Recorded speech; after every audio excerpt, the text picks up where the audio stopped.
Star Trek, Starfleet Academy, Chapter 3. Receiving over 50 distress calls, all garbled. There's tremendous interference in this whole sector. Sensors are reading heavy impact residue and massive clouds of particle dust and warp exhaust. Does that mean there was a battle? Very likely. If so, it was widespread and sudden. Before us on the main screen, the hulks of dozens upon dozens of alien ships floated derelict, or at least they appeared derelict. I didn't recognize the configuration at all. They weren't ships from any culture I was familiar with, and judging from the confusion on my crew's faces, they didn't know either. Did they fight one another? Possibly, Sturrock said, and adjusted his controls for more specifics. However, all these ships are of the same general design, same interior pressure and life support systems, which leads me to conclude they are of the same species.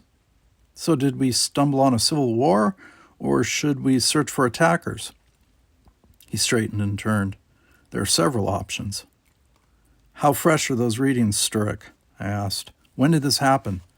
Spectral integrity indicates the residue is fresh within the past 16 hours. Then this just happened. We're not looking at a graveyard or a scrap holding area. What's the... Behind Robin, the engineering console suddenly crackled. All the lights flashed, and half the screens went dark. Was the simulator broken? No, couldn't assume that. We'd been mapping the Golgotha solar system, sensor sweeping each planet, and not finding much worth noting, which was my first clue that mapping wasn't the point of this mission. There wasn't much here, just gas giants, barren moons, and enough space dust to make the whole solar system look like a big cloud.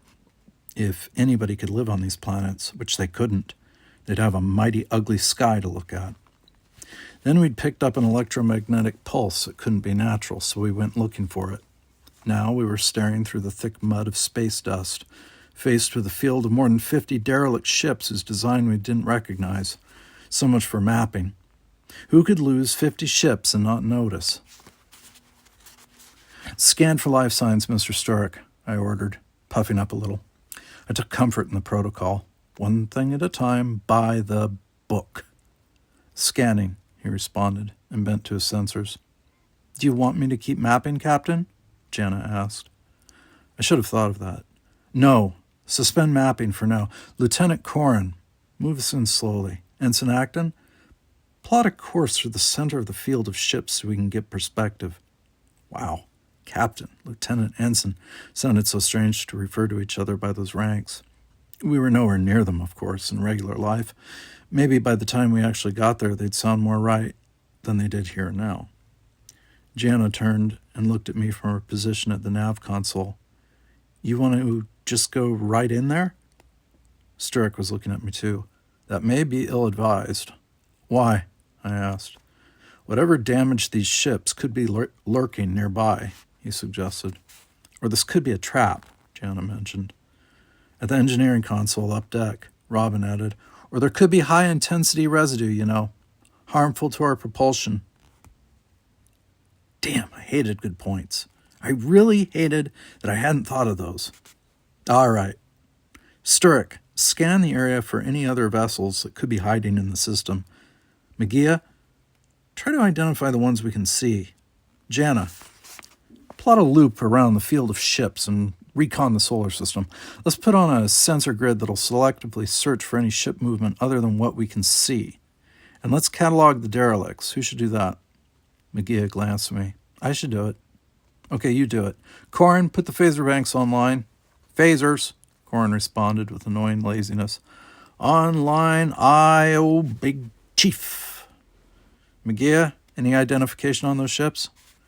No, sir, I'm not picking up any identifying signals, and the instruments don't recognize any emissions as familiar. We'll open a broad hailing frequency then. You want to speak to all those ships at once? She asked. As many as possible. Hailing frequency open. Wide band. Stalking the back of my command chair, I couldn't make myself sit down where the captain was supposed to sit. This wasn't exactly a shuttle's cockpit. Maybe after I killed a few invaders or arrested a few smugglers, I'd feel different. Absurdly, I cleared my throat before speaking. This is Captain David Forrester of the Starfleet science vessel Agincourt. We're here to pick up your distress distress signals and an array to assist. Please identify yourselves and detail your damage and casualties. What a dumb name for a ship. Agincourt? A medieval battle. What did that have to do with anything? Who made up these games anyway? At the communications console, McGee listened to her earpiece and frowned. Getting some kind of response, but put it on the speaker. Aye, sir. She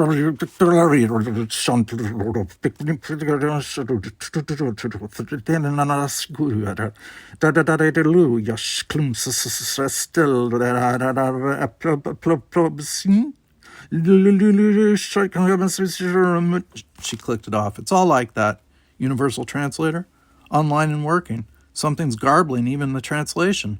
When a universal translator can't make sense of what it's hearing, it reverts to the original language in case anyone speaks it. Gripping the back of the command chair, I mumbled, I don't speak that. Evidently, she didn't either. No communication, I muttered, trying to think. By the book, what's next? Scanned for life signs, Sturrock filled in, even though I hadn't really been fishing for an answer from any of them. I glanced at him. Do that. Scanning. Reading large numbers of low-level humanoid life signs, at least 1,700, picking up minimal but stable life support systems, and signs of repair attempts underway. Repair? You mean they're trying to... A huge vomit of blue fire erupted from the propulsion stream of one of the nearby ships. We saw it, and 2 seconds later we felt it. Wave after wave of hard hits rocked the bridge. That didn't feel like any simulation. The helm fritzed and argued, and Corin raised his hands away from the sparking board and didn't even try to control the surges through his controls.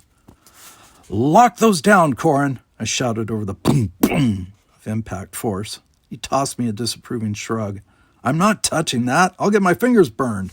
Oh, poor you. Jana leaned across the helm to Corin's side and tapped off the power to the snapping circuits, at least enough that the rest of the board could be handled. Amazon, Corin chided. What's happening? I called. Are we under attack? Scan for hostile ships. Reading no additional vessels, Sturrock reported. Then what's causing that eruption? He worked his board briefly, then frowned. Eruptions are tracing back to the pockets of space dust. He spoke slowly as he did the analysis. The sensors cast a soft, jewel-toned glow on his face. The phenomenon seems to be toxic, reacting with the drive sequences of these alien ships. The nearest alien ship attempted to start its engines, and their method of drive is reacting with the chemical construction of the dust in the solar system. You mean their own drive is blowing them up? That's what caused damage to this whole fleet? What about our drive? No adverse reaction to impulse exhaust, David, Robin reported. Their exhaust sequences read markedly more rich than ours, Sturrock confirmed and looked at me. I believe we are safe to maneuver on impulse drive. Another surge of energy blasted across us, and I lost my grip on the chair and ended up on one knee next to Jana. I shoved myself back up. Sturrock, are you sure? Negative, he said. It's simply a conclusion based upon good enough for me. McGee, keep trying to explain to them that we're here to help. Another hit rocked the bridge, but this one was different, harder, shorter, and blew half of Robin's engineering console into a flashing mess. I swung around. What was that? They're firing on us, Robin called. He stood several steps away from his board, fumbling and unsure what to do. Why would they do that? Maybe they think we fired on them, Jana said. That would mean they don't know what caused their damage, I concluded. They don't know their own drive is doing it. McGee? I'm trying, McGee insisted. There's no way to break the garbling. Try the interstellar friendship code. I already tried. They're firing again, Jana shouted. I whirled toward the helm. Corin, evasive action. If you say so. He shrugged and picked out his board. The shot got through before we moved an inch. Reading attempts at repair from at least 30 ships, Sturrock informed us. If they fire their propulsion systems, the entire solar system could become one large incendiary bomb. Understood. I coughed on the haze of smoke descending from the ceiling. Robin, how many of those ships can we tow at once? 4 or 5, I think. Don't think. Figure it out. Is it 4 or is it 5? Precious seconds were eaten up as he checked the systems. It's 4. Jana, pick 4 ships and get tractor beams on. If we can pull them out of this space, they'll be able to use their engines without killing themselves. Then maybe they'll get the idea. 2 more ships shooting at us, Sturek called over the crackle of damage, and a second later the ceiling exploded. Chunks of bracing and conduit shell fragments from above, and entire transfer cables came slithering to the deck, hot and sparking. Get those ships under tow, I called. Tractor beams are on, Corin said. What more do you want? On the upper deck, McGee twisted around in her seat. They don't understand that we're trying to help them. I wonder why their weapons don't ignite the dust, I muttered. Better find out, Janice said, looking at her board, because we're starting to score casualties. I was losing crew. My legs started shaking. Emotions were getting the better of me. I could feel the creeping fear. A stern 1/4 impulse, Corin. Got it? 1/4 impulse. Backing up. Just repeat the order. Yeah. They're resisting our traction, Robin said. They're powering up to fire again.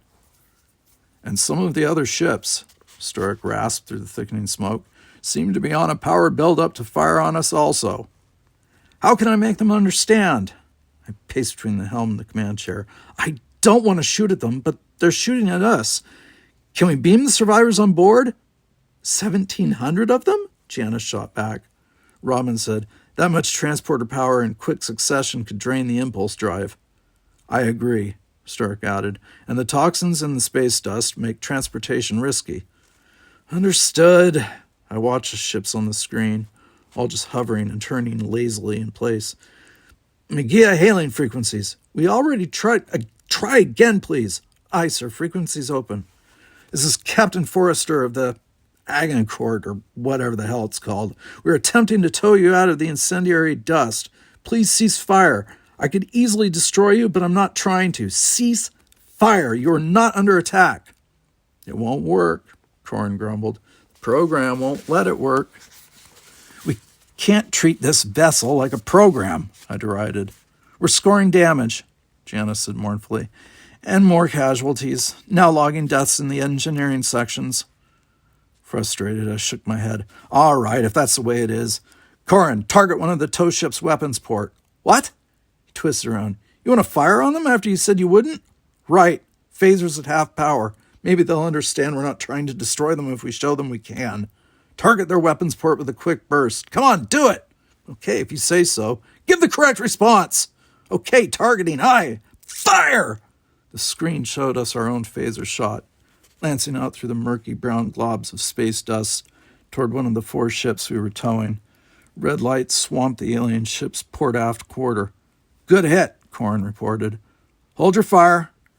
Captain, that ship is powering up its propulsion systems, Sturek called. They're igniting engines. McGee, broadcast interstellar cease and desist. Broadcasting. Sturek spun around from his controls and threw up one hand almost as if to disengage himself from the bridge. Too late! A blue plume boiled from the ship we targeted as it fired its engines and tried to pull out of our tractor beam, and the pockets of space dust around us started to pop with ignition, blowing like fireworks between the 4 ships we had under tow. Break and run! We can't leave them, McGee called. I watched the chain reaction erupting across the screen. We can't stay. Send a call to Starfleet Command for backup. David, the shields. Sturek dodged back to his console. How could I forget something like that? Full shields, I ordered, but he was already putting them up, and it was already too late. The blue-white eruptions ran along the stranded ships like the lines in a connect-the-dots puzzle, cracking open hulls and igniting exhaust and fuel as if the energy out there were hungry and hunting. On the screen, a sweeping hand of blue fire rushed through the pockets of exploding dust on its way toward us. Corin, vector us out of here. Full impulse. The blue wave surged toward us and overtook us, swallowing up my last words in a crackle of damage. The lights flashed, the ceiling snapped and sparked, and the consoles smoked. Warning signals flashed frantically, and klaxons whooped, calling for abandoned ship, but I couldn't make myself say that. Just when I'd have had no choice if this had been a real ship, the computer voice boomed in my ears. Program shutdown. Your ship is destroyed. You sustained loss of all hands. Scores will be posted at 1600 hours. And all the sounds whined their last, then settled to silence. Even the normal bridge noises turned off.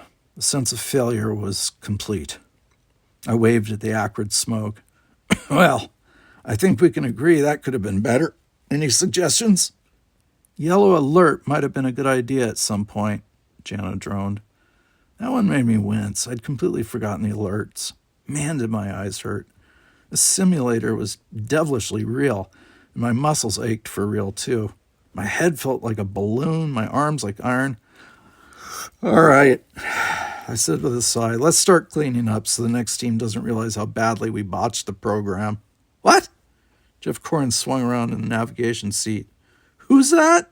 Oh, is that our captain speaking? Why, hello, Captain. Why don't you try steering a ship through something like that? I'd like to see how much better you'd do. I tilted my head. Don't eat your heart out, Corrin. It's just a simulation. So was the opening ceremony, he reminded me wryly. I think you busted my shoulder while you weren't taking it seriously. I glowered at him, because that was kind of unfair.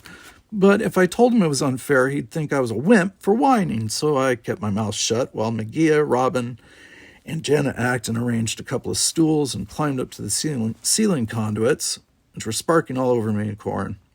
I stood up and started handing them tools and receiving parts and panels from them.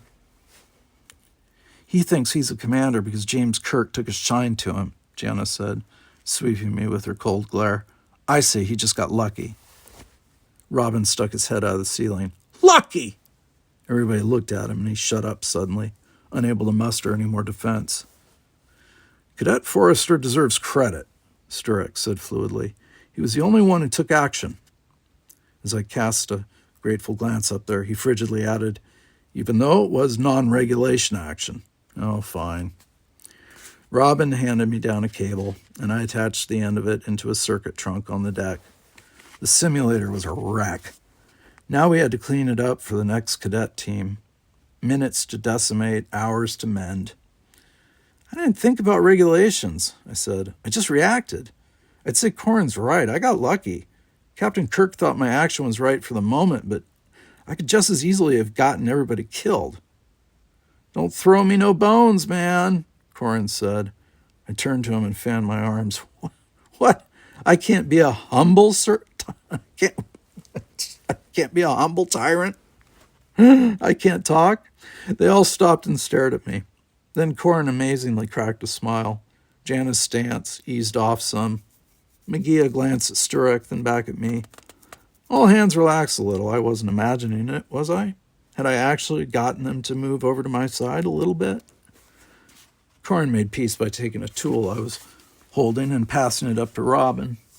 Jana stepped up onto one of the stools and braced a chunk of dangling hardware while McGee worked on the loose piece and a small funnel of sparks shot down onto me and Corrin. We both ducked and almost bumped heads. Luck is nice, Jana said, but I wouldn't depend on it. I never have. I don't consider luck, McGee offered. I joined Starfleet because I have something to offer. Andorian society offered me only luxury as a lord's wife. I want to make my own decisions. More sparks fritzed from the ceiling, and we all ducked. Procedures aren't perfect, Jana went on crustily once the sparks died. Neither is Starfleet. Neither are we, I mentioned. Speak for yourself, benevolent one, Corrin drawled. Jana leered down at him. What got a clown like you into Starfleet, Corrin? My parents, he said, as if he'd heard that question before. They bought me the best schools, the best teachers, the best clothes, and Starfleet. Jana's face cranked into a terrible grimace. Starfleet isn't for sale. I don't know, Corrin snapped back. I got a great deal on a shuttlecraft. Jana's cheeks flushed with anger. Starfleet may be a joke to you, but I worked my way out of the mines to get here. The stool tipped under her, and she almost dropped the mechanism she was holding up. Jana, don't drop that, McGee warned. Looky, folks, Corrin crowed. We got us a supercharged hole digger right here at the fleet. Should we genuflect or what? You dirty show-off punk.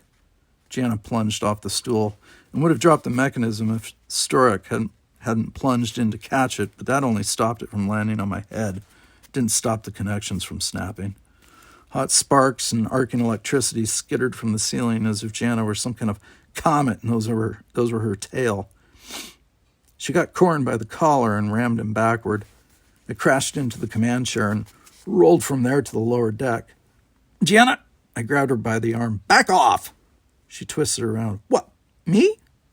A little innocent ribbing, and she can't take it," Corin grunted from the deck. Jana took a swipe at him. "You insulted me, and I don't have to take it." "No, but you can't threaten a fellow cadet," I said. "Corin, apologize." "David, she jumped me," Corin wailed. "Apologize," I insisted, "or you'll deal with me instead of her." Big threat. Jana could probably bench press me and Sturrock at the same time. What the hell? It sounded good, didn't it? Corin got to his feet. He took a step back and looked at Jana. "Sorry, okay?" "I guess," Jana huffed. Beside me, Sturrock held the manifold and seemed to be inwardly grinning, if that was possible. I never thought it was until now. Robin Brady glanced from cadet to cadet, wondering if the moment of surrender might explode into another fight, as if we weren't bruised enough for one day. One day, all this on the first day of command school. What next? "Nice, smooth beginning," I sighed. "I can't wait till things get rough."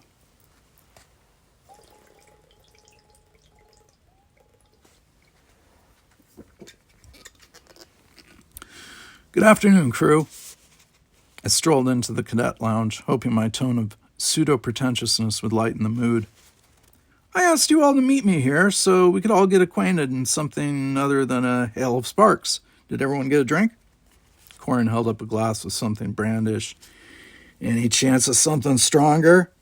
"Not on my salary." I took a seat between Robin and Jana Acton, noticing that Jana and Corin were sitting about as far apart as they could manage in the clutch of lounge chairs. On the other side of Jana, Magia sat even more rigidly than Sturrock. He was actually more relaxed than any of them. Well, except Corin. He evidently had relaxation down pat. "So what did you think of Captain Kirk's speech this morning?" "I think he's dead right," Corin said. "We're sure not the best of the best."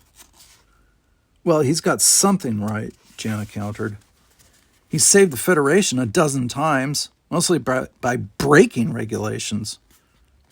"Or by backing up the regulations," Magia added. "He couldn't have been that much of a maverick and avoided court-martial. He must have had something more on his side." "Sure," Corin said. "He had the newness of the unexplored galaxy. He was out there working where there weren't any regulations or where he had to make up new ones. He had it easy." "Easy?" I skewered him with a look of complete bafflement. What an attitude. Magia shook her head disapprovingly. "I don't like the idea of looking for ways to go against Starfleet regulations, even if James Kirk got famous that way. You can't invent a new rule for every situation." "Statistically speaking," Sturrock offered, "the current Starfleet regulations have brought the Federation unprecedented success." "We don't have the choice to make," Magia said. "We're not James Kirk. If we don't follow established procedures, we invite chaos." "Starfleet's not perfect," Corin told her, "and neither are regulations. I say we break them all." "How did this come up?" I moaned. "I just want to get acquainted. Can we scroll back and start over?"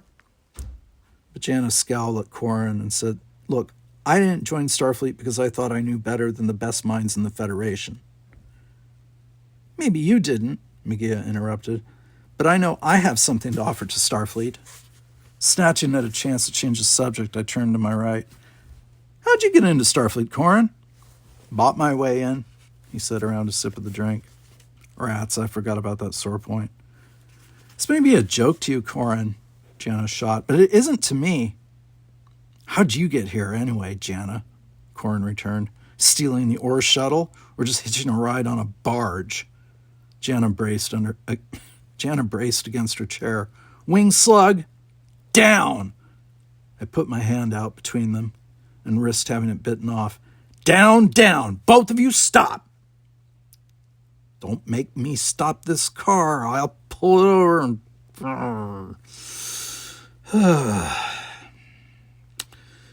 Yeah, Corin shrugged. Well, if she can't take a joke, you're out of line, I told him. With a glance at Jana, I added, both of you are. Nobody acts like this on my crew. Oh, your crew. Corin slumped deeper into his chair. I shook my head, despairing. Look, maybe that's enough getting acquainted for today. When I stood up, they all did. Apparently, they didn't want to spend time together unless ordered to do so. Not a good sign. Hi, Robin. A woman's voice, startled me because I hadn't thought there was anyone else nearby. Faith! Robin turned into even more a tower of gelatin than usual. The female cadet was pretty. Pretty? She was practically a ballerina. For the first second, I inwardly chided Robin for blushing, then noticed I was probably doing the same. That was an attractive girl. Can I talk to you for a minute? The girl took Robin's hand, just like that, as if they were going for a walk on a hillside. Without introducing her, Robin glanced at me with a flicker of pure fear and kid-like infatuation and let himself be drawn away by the siren. Corin spoke for the rest of us as we watched them go. We stood there for a few moments. Then I sighed and sat down again. We couldn't just stand and watch, could we? On the other hand, we couldn't file past them, gawking like fourth graders either. Sit. Something happened then that took me by surprise. All the others sat down too. They were taking my lead. Was this what it meant to be in command? Not so hard. We sipped our drinks, but nobody could muster small talk, at least not in time to make the exchange seem natural. The glances from Robin and, what was her name? Told us they were both aware we were not looking at them. She spoke, he shrugged, she shook her head, he shrugged again, she smiled, it went like that. Corin put his drink up to his mouth and mumbled into the glass. I don't know if you want one of them. No, I muttered back, rubbing my nose to hide the sound. Didn't think, Jana murmured, trying not to be obviously murmuring. He was the type girls go for. Corin pulled his glass back from his lips and blurted, What would you know about what girls want? Robin and the female cadet looked at us suddenly, and Robin turned 4 shades of miserable. It seemed like a long time, but there she went, and here he came. Everything okay? Corin asked him as Robin sat down. Robin's head snapped up, then almost as quickly went down again. Oh, yes, fine. We have all spoken, Sturck said then, except Robin. In the interest of completeness, I suggest we hear from him. Had I snubbed Robin without even realizing it? And was I being scolded for emotional abandonment by a Vulcan? Perfect. My personal log was going to read like a surrender. Robin? I turned to him. Have I been ignoring you? Oh, no. He seemed as out of place as any cowboy might be here in this perfect place. That's what he was, after all, a Colorado loner who happened to have a touch with warp engineering. Maybe that was lucky, or maybe it was bad luck. I'd never been sure. Until lately, he'd been my roommate at the academy and pretty much hidden behind me, but those days were past. He was on a command training team now. I wouldn't be able to protect him anymore. But he wasn't one for talking to girls, so what did that cadet wanted with him? We could all tell what he saw in her, though. I didn't know detail for detail what made some girls magnetic, but whatever mad scientist had built that cadet sure knew the formula. With a certain look I reserved for times like these, I egged him on under the skewering gazes of our new teammates. I wasn't sure I wanted to join Starfleet, he admitted, his voice getting fainter by the word. I was happy working on the weather control satellite thruster systems, but Starfleet's a lot more. He almost hit his stride and looked at the carpet. I don't need to talk, really. A lot more what, Robin? I encouraged. He raised his eyes and blinked as if I'd slapped him. A lot more socially complex. Socially complex, Corin howled. I swung around and snapped. Corin! Corin deflated like a balloon and cuffed Robin on the arm. Sorry. Robin's face turned pink and he looked down again. His voice dissolved to nearly nothing. I just wanted to serve. That's all. I concur. Stark said amiably. When one has capabilities that are of use to many, service is a logical response. I agree, McGee offered. Jana nodded. Absolutely. And we'll all get that chance, I said. Picking up my glass, I added, to the crew. Sturrock raised his drink, and so did the others. To the crew, he said. And we all looked at each other, and I wondered how long the promise would hold.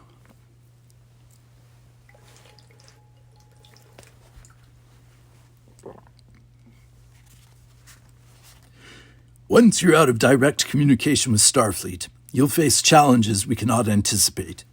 You think you understand the distances, but you don't. And despite the events presented in the first two simulations, we are not just testing your combat ability.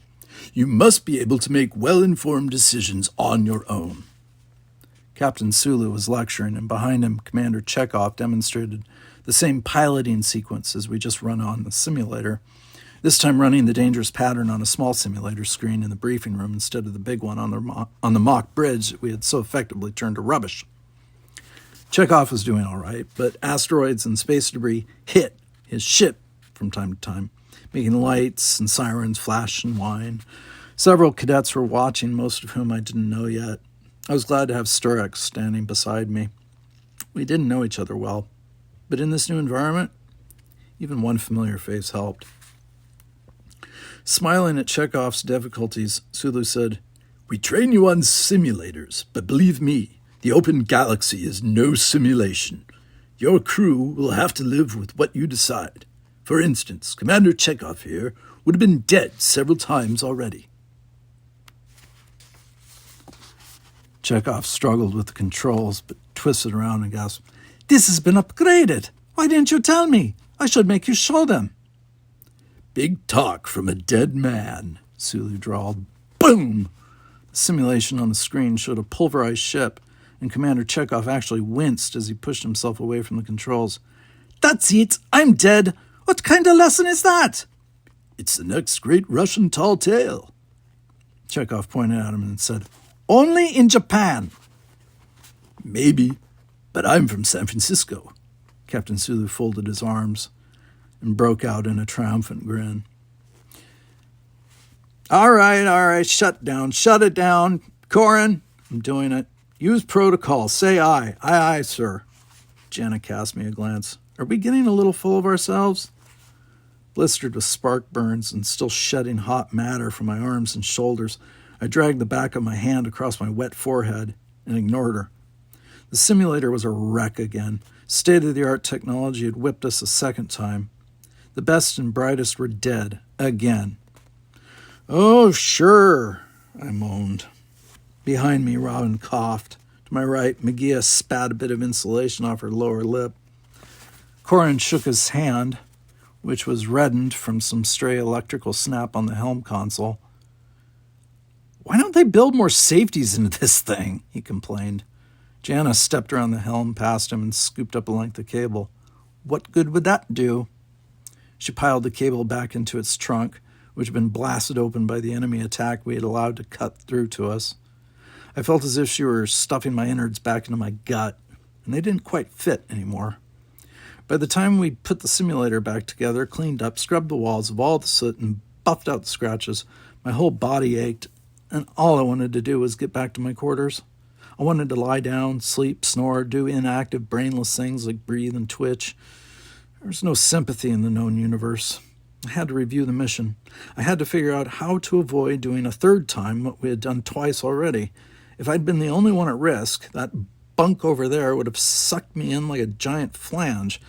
But unfortunately, Mr. Jump on the Platform was now team leader, and I had 5 other people depending on me. While I watched our march to destruction for the 5th time, and the mission shots became a lovely blur before my eyes on the desk screen, the door chimed sounded and almost severed every nerve still working in my spinal column. "Come in." Did I sound at least humanoid? The door opened and Jana stalked in. Her lips were set, her hands clenched, and her shoulders tight. Well, at least one of us was awake. "Is this a bad time?" she asked, but her posture told me she wasn't leaving, bad or good. "Hi, Jana," I croaked and cleared my throat. "Have a seat. What's up?" "It's about Corin," she said bluntly. He's out of control. He's not pulling his weight. He's a spoiled brat.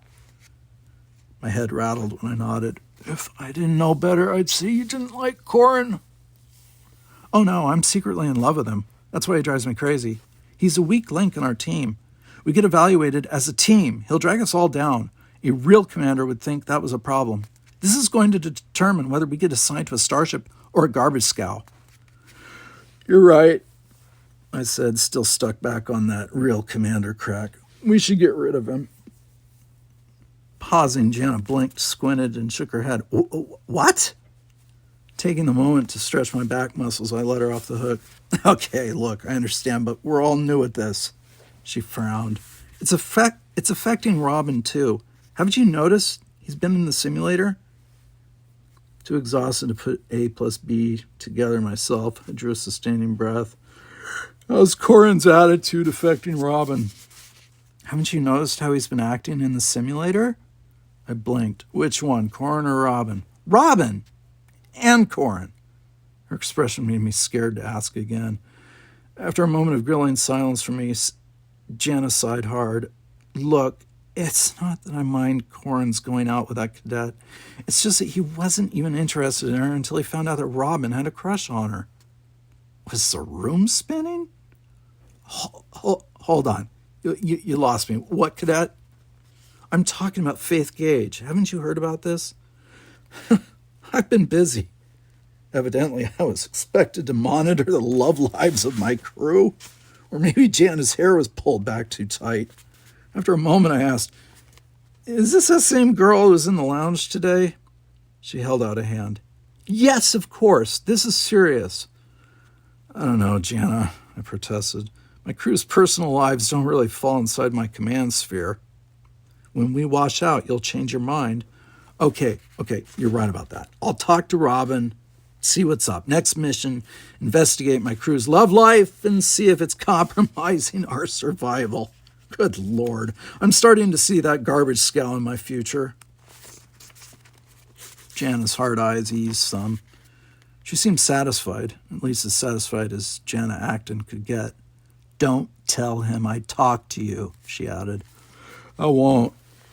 Are you ready to go? Go? Where should I go? Back to the simulator. We just got off the simulator an hour ago. What about the old soldier's mission? Didn't you look at Captain Sulu's all-hands memo? We've been moved up because of demand for use of the bridge simulator. Our results are due at 0830. Jana? Yes? Would you kill me now, please? Please? Chapter 4. He thought it was a miracle, but I said it couldn't have been God because God was commanding the Enterprise at the time. That was your own fault. My fault? My fault? Those were real attackers, not simulations.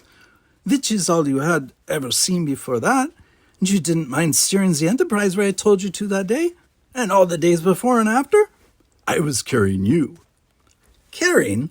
How many planets would have had to jump out of your way without my navigating? Had I come in at the wrong moment? The two voices were strong and laced with underlying enthusiasm. The simulator was fritzing and smoking, real debris from a fake battle, and Captain Sulu and Commander Chekhov were waving away the smoke. Had they been using the simulator? Two senior officers playing on the simulator? I turned to leave quickly, but Sulu called, Forrester, front and center. Sir. Turning on heel, I came to attention on the upper deck. You tell us, in Simulation 4A, should you go to Scenario Z or Scenario A? The two officers stared at me. Was there a right answer? So I told them what my team had done. Scenario Z. Not you two, Commander Chekhov blurted. Oh, right. We'd botched that simulation. Or Scenario A could work, I filled in quickly. Great minds think alike, Sulu said, grinning devilishly. After all, this was the boy who clipped Captain Kirk, remember? I remember, Chekhov snapped. You two are ganging up on me. I'm going to put a demerit on Forrester's file. Right next to the commendations I'm giving him, Sulu smiled again. This time at me. Now I can actually smell the garbage scow. Permission to go hang myself, sir? You stay right here, Sulu said. You can help Commander Chekhov with his neurofeedback resolution reprogramming. Is that your report on the team's results? Yes, sir. Good. I'll go have a look. With one final victorious grin at Chekhov, Captain Sulu vectored into the fake turbolift and left the two of us alone on the simulator bridge. You know, Chekhov said, eyeing me, I've known Captain Kirk since I was 22, and I never got to hit him. Agony. The lift doors parted, and for a horrible instant I thought Captain Sulu was returning. But instead, a burly cadet strode in, the same senior who'd threatened Robin in the auditorium. So it hadn't been a trick of the prism sunlight. He really did have more muscles than I'd seen on most draft horses. You Forrester? This guy asked bluntly. He darn well knew who I was. Identify yourself, cadet, Commander Chekhov interrupted. The burly guy flinched as if he hadn't noticed there was an officer present. How could he have missed seeing Chekhov? Yes, sir. Cadet Frank Milan, sir. Senior command candidate, sir. How did anybody get that stiff in only a couple of decades? But Chekhov wasn't intimidated, in spite of his slight stature against the cadet's solid rock frame. Report, Cadet Milan, Chekhov allowed after a critical silence. Captain Sulu sent me in to inform Cadet Forrester that his team is expected on the phys ed field in 15 minutes, sir. 15 minutes? I gasped. Then Aspen moved up too. Yes, Chekhov confirmed. With the large incoming cadet class this semester, we're having to adjust the schedule. Permission to gather my team, sir. I was suddenly breathless as my mind shot into responsibility mode. How was I going to get the whole team on the soccer field in 15 minutes? I didn't even know where they were. Granted, Chekhov said, but report to the science lab in the morning. You're going to learn about simulators from the inside, as well as from the command chair. Aye, sir. I hadn't meant to yell, but that's the way it came out.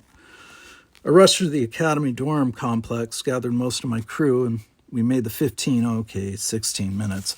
By the time we reached the soccer grounds, we were already winded, and I, who had done the most running, was cursing the practice of not using our comm badges during off hours. Oh, we wore them, but we weren't supposed to use them unless an officer authorized emergency contact. During my first year, I'd been annoyed by that practice, but gradually got the idea that it existed to make life harder on cadets. That was the whole idea of any military academy. Harder, not easier. Well, today, the idea wasn't to play soccer, and we weren't. We were using soccer balls and kicks and twists and dives to improve our physical condition in a relay between command teams. I've been doing this kind of thing for 2 years already, of course, as part of the usual academy torture, but I was finding out that the senior command candidates were particularly brutal, and one of those turned out to be good old stony-faced Frank Milan himself. He'd arrived on the field before I did, which made me plenty suspicious about just why he'd been the one to come get me off the simulator bridge. After a half hour, I was stumbling. I'd gathered the whole crew, except for Robin, who disappeared into the ethereal mist. And all these acres of training grounds and research facilities and simulation complexes, why was he out of touch with his command team? Just as a fleeting fear struck me that Corin's attention to that girl might have shoved my shy ex-roommate off the deep end of the Bay Cliffs, I veered into a textbook maneuver to get the ball away from one of Frank Milan's brawny team, and the maneuver completely betrayed me. The textbook hadn't figured on Frank Milan. He appeared out of the sun, just like those old World War I stories, and met me halfway through my beautiful execution of a spin kick. His foot found my shin, crippled my spin, and I went down hard, buffeted only by the strong hot breeze off the bay. I rolled onto a bruised hip, grimaced. My whole leg gone numb. Ow! Frank stumbled back a couple of steps and stared down at me, his melon-like biceps glistening under the California sun. That's what you get for perfection, plebe, he ground in. Gathering one breath, just so he wouldn't have the last word, I grumbled, I'm not a plebe. He smiled. Why was he so pleased about that? Turning away, he waved to his team and called them to gather up from the reaches of the field where they were sparring with my crew.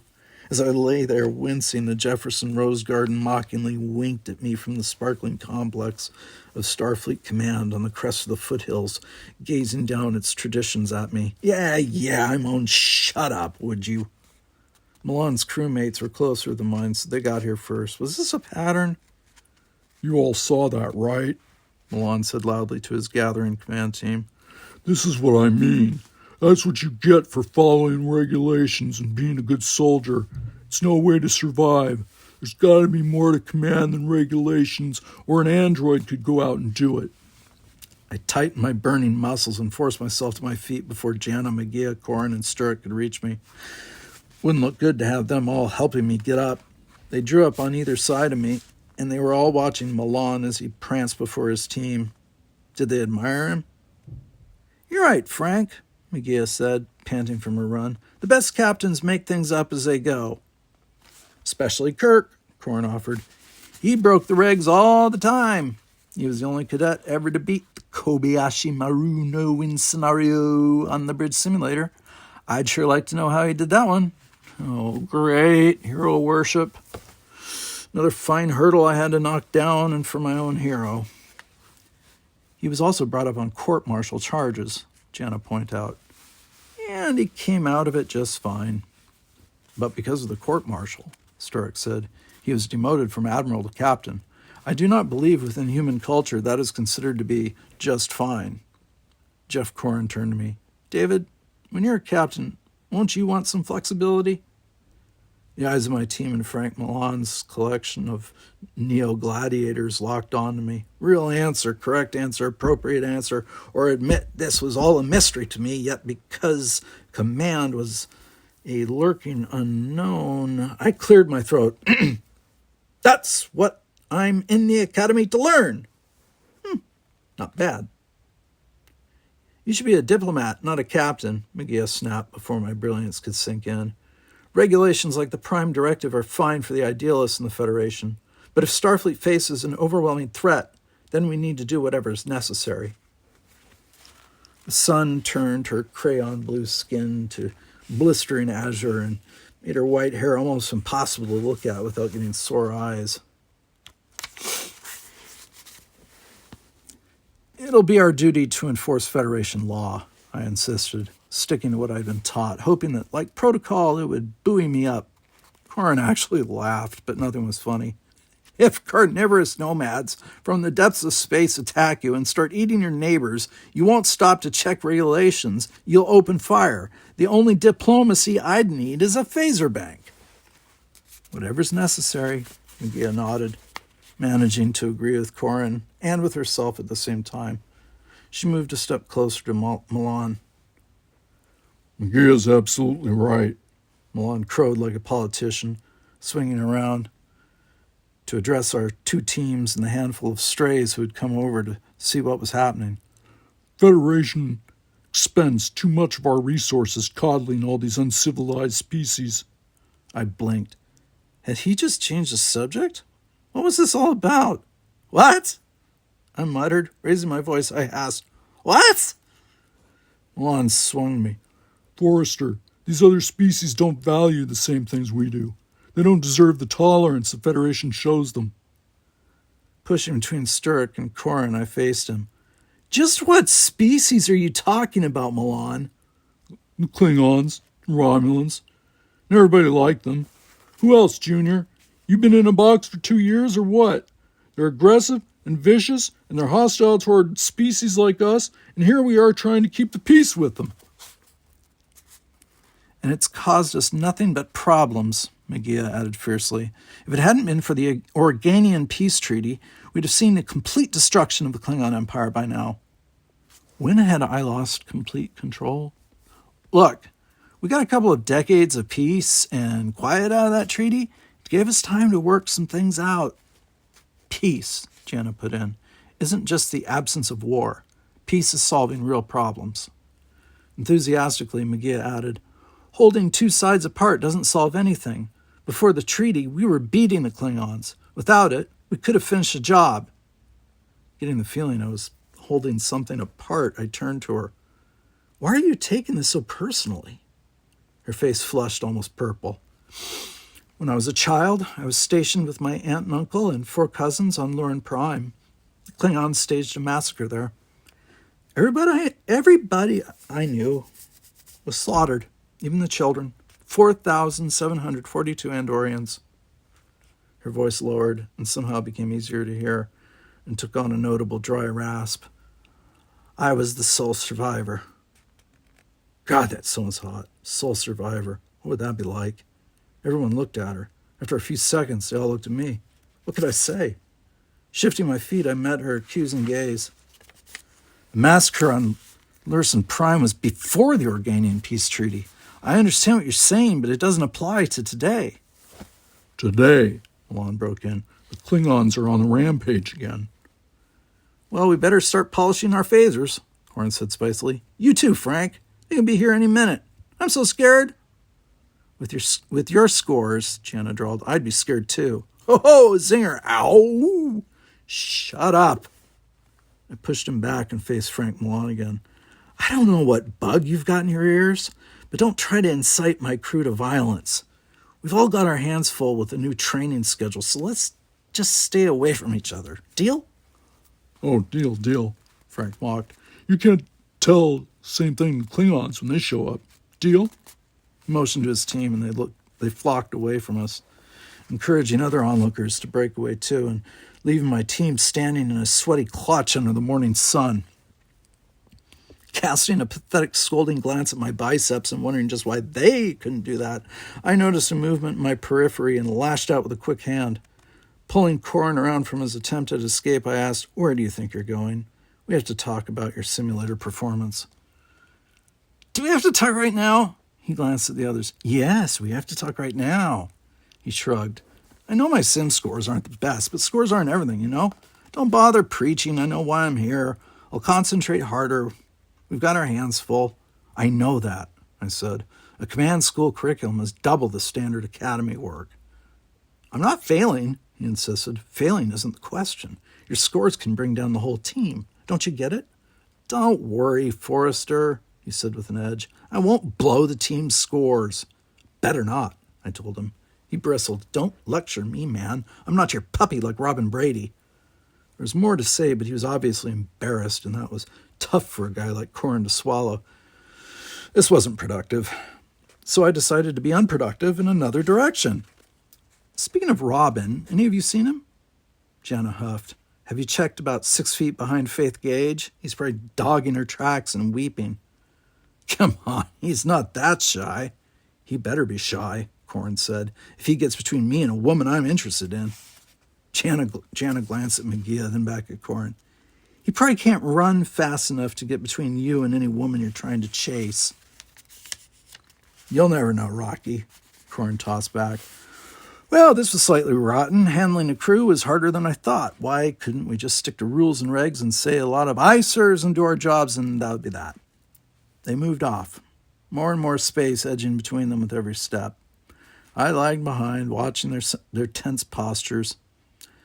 Behind me as I glanced, Frank Milan and his team strode off, laughing and clapping each other and roughing each other up as if they'd all come out of the same womb. My team, the spaces were getting wider, the silence throbbed. Would we ever be friends? Should we be?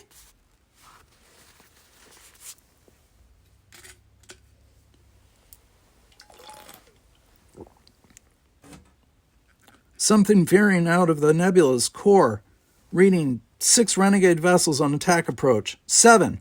Red alert, shields up. Shields, aye. Reading a rupture of shield stability. They're not holding.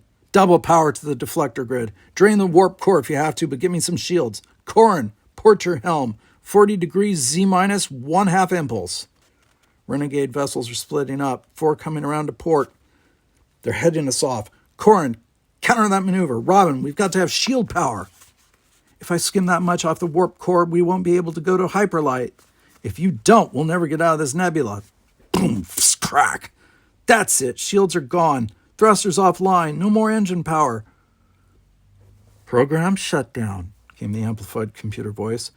Your ship is surrounded by Venturi renegades. Your shields are down, and you're out of power in a blanketing nebula. Scores will be posted at 11:30 hours. That's it. We've lost. Again. McGee bolstered Jana's comment with a glance of annoyance toward me. Time? I asked. Corn looked at his helm. It took us exactly 5.6 minutes to get trapped like a fish in a net. Beside him at the navigation console, Jana ran the numbers. We held out 16 seconds longer than last time, but we lost ground in the maneuver. So we're ahead, but we're behind. I slumped in the command chair. Yes, I'd finally made myself sit in it. After all, it was just a simulation, just a fake, pretend. So why did I ache as if I'd been through the real thing? Around us, the bridge was dusted with battle damage, fritzing and burping with sparks and smoke. Did real Starship ever get this beaten up? Not good, I said. There's some combination of moves or decisions that gets us out of these situations. I just can't find them. And Robin, you took way too long to respond with those warp field shifts. Jeff, I've got to have quicker action from you too. Waving at the smoke puffing from the damaged helm, Corn cranked around in his seat. I can't make a move until you make a decision, boss. Look, I'm not letting myself out of the blame, I told him wearily. But once I make the decision, your hands have to snap on the controls or we slip. Dead's dead after all, and boss isn't the way you address your commanding officer. Oh, right, he droned. Remind me when I get one. Jana, Robin, and McGee looked around from what we were doing. Sturrock was the only one who managed to keep his eyes on his controls, but I noticed his shoulders tense just a little. Robin moved forward toward the rail. His lips parted as if he had something to say, and he fixed his eyes on Corrin. But when Corrin looked up at him, the lips clamped shut. Got something to say, lover boy? Corrin taunted. Or did you just swallow a bug? The pain of embarrassment and crippling shyness crimped Robin's face. Whatever he'd had in his mind to say, he couldn't get it out. If he'd meant to defend me or to finally challenge Corrin about this girl they both had in their sights, the intent fizzled out. Okay, I said with a relenting sigh, let's clean up this mess. Not my most shining command moment. Academy protocol gave me the right to yell at Corrin, at the very least to order respect out of him, but what good would that do? The respect was in the uniform, they told us, but there had to be more to it than that. After all, Frank Milan was wearing a uniform. No one looked at me as I spread across the deck, plucking up bits of cable and blown panels. Most of the stuff was meant to fall apart in some way or another, and we knew the engineers came in from time to time and redesigned the wrecker programs. But fake though it was, we still had to clean it all up for the next team. They weren't fooling anybody. All this blow-up, clean-up process was to get us used to just how a ship's bridge was put together. By the time we got to a real starship, we'd know every little bolt, conduit, chip, and cell, because we'd have put everyone into and out of place 200 times. Made me wonder what they did to train maintenance crews. Whew. Hey, I don't need your help, Corrin. You sure don't. Anybody who wants to rush out and stir up trouble with the Klingons doesn't need help from me. Then let go. Oh, not now. I swung around and found Corrin and McGee playing tug-of-war with a fallen cable. On the upper deck, Robin had turned to stare at them, and even Sturrock was looking this time. One good yank from Corrin wrested the cable from McGee's hands, which only seemed to anger her. I don't have to start trouble, she said. The Klingons can get away with anything they like as long as they leave no witnesses. Well, I'm a witness. Hard to prove without evidence, McGee, Jana pointed out. Evidence? McGee leaned over the helm console toward Jana. What about facts? Who gains the most from breaking a treaty with the Federation? The Klingons. Who gains most from covering up their tracks? Klingons. Again, Jana said, no proof that the attack on Baisia was staged by Klingons. McGee stepped back. Maybe there's not, and maybe there is. I stepped between them. Are you saying you have proof, McGee? She leaned toward me. I've heard Starfleet has sensor logs showing unknown ships in Federation space near the Klingon neutral zone. If it's not the Klingons, then who else could it be? On the science deck, Sturrock moved to the bridge rail. Circumstantial evidence, he pointed out. Our surveys of that area are incomplete. What do you think, David? His question took me completely by surprise. In my experience, Vulcans weren't prone to ask much, just answer. Then again, wasn't that kind of parochial of me? expecting people who looked alike to think and act alike. Yep, that was racial thinking. And that's why we didn't use the word race anymore, because it didn't mean anything, just species. With a crew of this makeup, I better quit that pronto. Yeah. Still, being asked to come to a conclusion by the princes of conclusions, I felt the hot seat come up under me. Well, I began, having sensor logs of unknown ships isn't what I'd call proof, but this morning Commander Chekhov canceled our work on the simulator programming. He wouldn't say why. There could be plenty of reasons, Gianna mentioned. McGee nodded, and war could be one of them. I never meant to imply that, I told her sharply. I was losing control again. If there's trouble on the border, we'll find out soon enough. Starfleet Academy isn't exactly the first line of defense. Get back to work. The next command crew will be here in 20 minutes, and this meltdown has to be put back together. Corin, just a minute. As I tugged him aside, he protested. Again? I told you, I'm doing my best. I don't think so. You fumbled twice. You wasted seconds. We needed those seconds. The team's only as fast as its slowest reaction. Right now, that's you. Corin's dark face flushed with a touch of bronze, just enough to show me he was on the edge of blowing up. We've been through this, and we'll go through it again until you deliver what you're capable of. I want you to study the maneuver protocols for 3 hours solid before our next mission. Did I sound like a commander or just bossy? Well, what exactly was the difference, anyway? After 2 years in the academy, I thought I knew. But now, standing at the delivery end instead of the receiving end? Today, only the uniform was keeping Corin from imploding my face. Sooner or later, I had to get it right, with or without the uniform. Look, he began slowly, then sighed. This stuff, it kind of scares me. I could always do it, but I never had to take a bunch of responsibility. This stuff about the whole crew's lives depending on me. Feeling as if my skin was tightening, I had no idea what to say to that. He'd gotten through the courses and the training and the rigors of the academy well enough to make command school. That meant somebody saw a potential senior officer in him, or at least in his talents. Now this had landed on me. I drew a breath and talked without letting it out. What you mean is you've been avoiding real challenges all your life, you've been protected by your parents' wealth, and you liked it that way. Don't you think it's time to walk the wire without a net? His eyes turned hot and his brows came down. Why should I care what you think? I don't need the academy. In fact, I don't need Starfleet. After all, I guess they got their fill of cowards. Hold it! I caught his arm as he tried to step past me. We did an awkward dance over the spilled cables and ended up turned around, but I managed to kick him from walking away. If you keep backing off, nothing will ever improve. Improve? Corin shook his head and lowered his voice, trying to keep this between us and the snapping sparks on the consoles. And if I don't improve, then everybody here is going to crash land? I don't mind being dangerous to myself, but when I get dangerous for everybody else, it's time to cut and run. Maintaining my grip on his arm, I told him, that's not acceptable and you know it. Oh, really? Well, tell you what, Captain Kidd, what happens if I work harder and then mess up anyway? What then? Then we'll be there to back you up, I said bluntly. That's crew thinking. As if I knew. Buoyed by my promise. Oh, whopper, by the way. Corin seemed surprised for a few moments. His expression moved through a half-dozen emotions, including disbelief.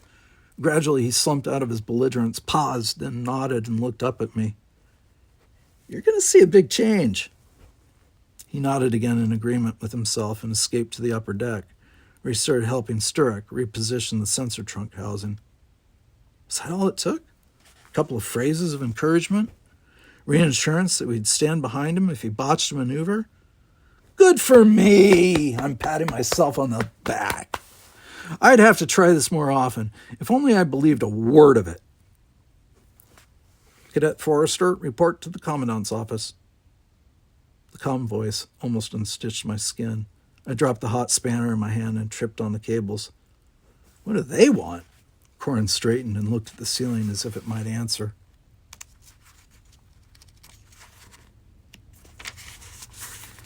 You know what they want, Janice said with a warning tone. They monitor our performances console by console. Think they're stupid? No, I only think you're stupid. Jana laughed at his lame response. Oh, bet that one took brain power, Jeff. For the first time since when had I heard his voice last? Sturrock turned and spoke up. His voice had a clear edge of annoyance that made us all pay close attention. This is unconstructive, he said. Such behavior risks our chances of succeeding as a command team, and I, for one, would rather not have on my record that my first command team fractured due to something as inefficiently visceral as personality clashes. Either fight with each other and be done with it, or decide not to. Make up your minds. We all fell suddenly silent, with me wishing I'd said that. Feeling that the wrong person had been made commander of this team, I shuffled up the bridge steps toward the turbo lift. What are you going to tell them? Corin asked. Magia, Jana, Robin, they were all watching me. I swept them with an unhappy gaze which landed on Sturrock's displeased glare. I don't know, I said. Guess we'll find out.